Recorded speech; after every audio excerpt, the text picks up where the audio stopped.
At its peak, the Ottoman Empire spread across 3 continents, dominating the Mediterranean Sea and playing a major role in European politics. But who created this 600-year-long force?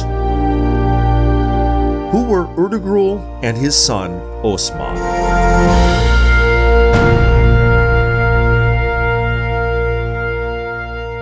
In the 1200s, the Turkic people were nomads, traveling across the Central Asian pastures. They were organized in various tribes, which were sometimes part of sultanates. But there was a growing power threatening to all tribes, the great Mongol invasion led by the terrifying Genghis Khan. One of the Khan's biggest conquests was the Khwarezm Sultanate in 1231. This led to the Turkic tribes within the Sultanate dispersing in search of safer places to settle. The Cumans, Oguzes, and Seljuks were now nomads again. One of these tribes was the Ki tribe, belonging to the Oguz Turks and led by Suleiman Shah. The Ki was one of the 22 Oguz tribes, and its name meant the one who has might and power by relationship. Under Suleiman's command, the Ki's migrated west towards Syria. When Suleiman died, his son Ertugrul was chosen leader of the tribe after demonstrating courage and intelligence alongside his father. His brothers Gondogdu Bey and Sugurturgan Bey both took 1,000 people and migrated back towards Central Asia. Ertugrul, his younger brother Dündar, and their mother Haymi Hatun moved towards Anatolia with another 400 people of the tribe. Ertugrul had the mind of a military leader, showing strategic thinking throughout his leadership. He knew that he needed the help of a much bigger force if he were to grow his tribe and make it stronger. The Seljuk Sultanate of Rum was probably the biggest Turkic force in the early 13th century. Once the Great Seljuk Empire, it had fallen under the Khwarezm Empire, then regained part of its power as a sultanate.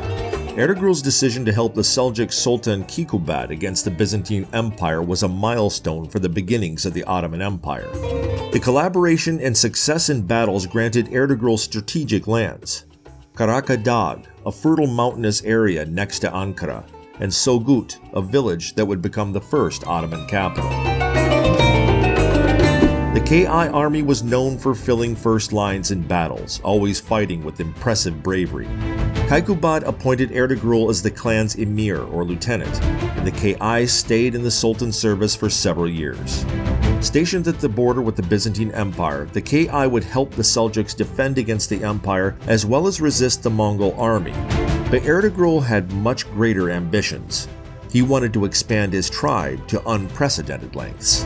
With the newly acquired title of Uch Bey, now a Seljuk governor, he was able to unite more tribes, peacefully or by conquering them, like in the case of the Karakahisar tribe.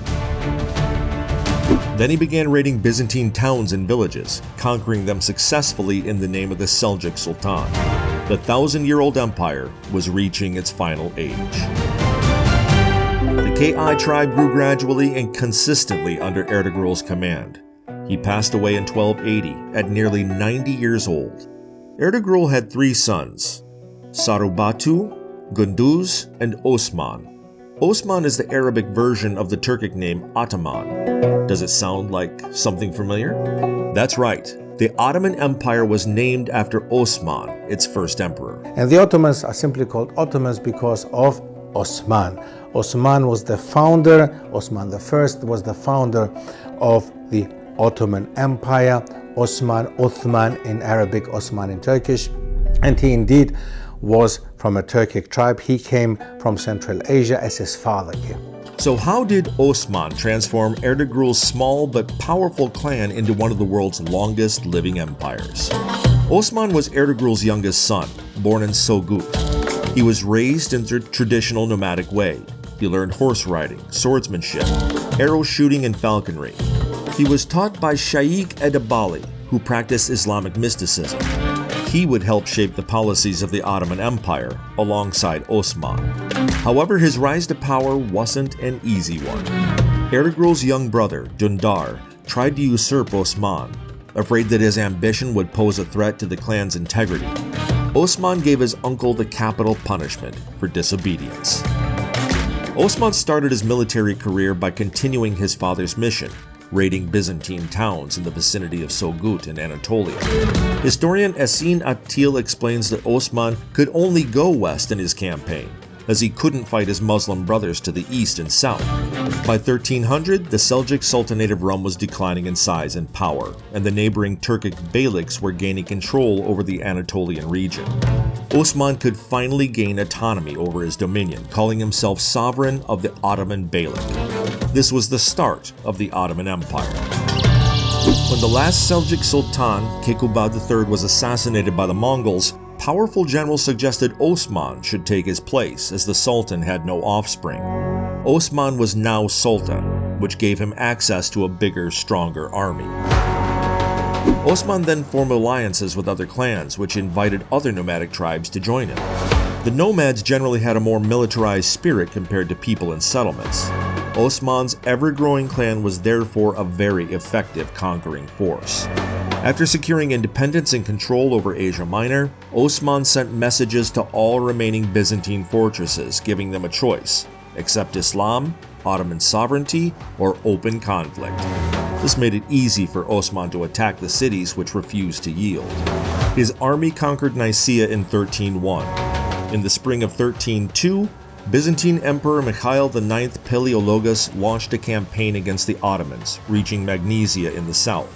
The Ottomans avoided an open battle, as the emperor's army was much larger. Osman continued to lead raids against towns and villages, isolating the emperor at Magnesia. The Byzantine soldiers started abandoning their army, going home to protect their families from the ongoing raids. The emperor had to retreat by the sea. Within a few months, Osman gained thousands more followers from neighboring Islamic warrior brotherhoods such as the Ghazi Rums, and from former Byzantine soldiers, recently liberated prisoners. In July 1302, Osman finally met the Byzantine army, led by the general Georgios Mouzalon at the city of Baphaeus between Nicomedia and Nicaea.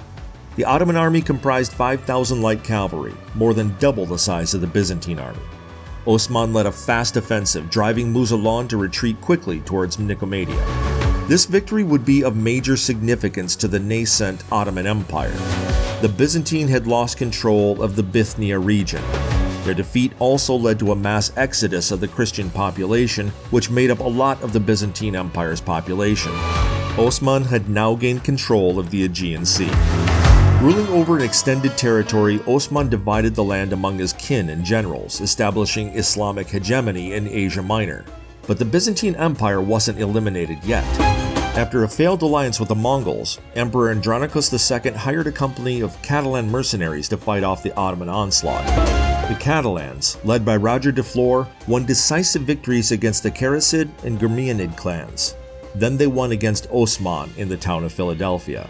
Perhaps the Catalans could have helped the Byzantine Empire remove the Turkic threat, if it weren't for a strange event.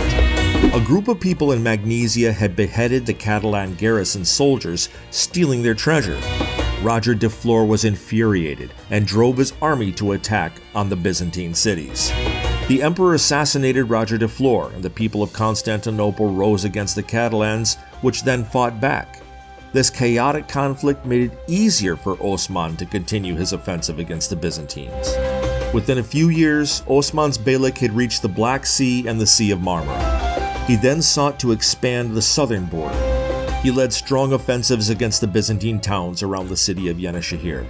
After conquering Yenişehir, Osman fortified the walls and made it the new Ottoman capital. He proceeded to conquer over 10 other fortresses in the area, creating a security belt around his new capital. Osman then turned his attention towards large, isolated cities. He laid siege to Bursa, a large Byzantine fortified city. The siege lasted between 6 and 9 years. The Ottoman army didn't have any siege engines or experience in capturing such a large city. During the long siege, Osman continued to conquer smaller fortresses as well as increase his number of followers. Suffering from gout, Osman couldn't accompany his soldiers anymore, and he retreated to the capital. Osman's son Orhan continued the siege of Bursa, tightening the blockade until the city gave in. In 1326, the Byzantine emperor ordered Bursa's people to evacuate the city. They weren't harmed by the Ottomans.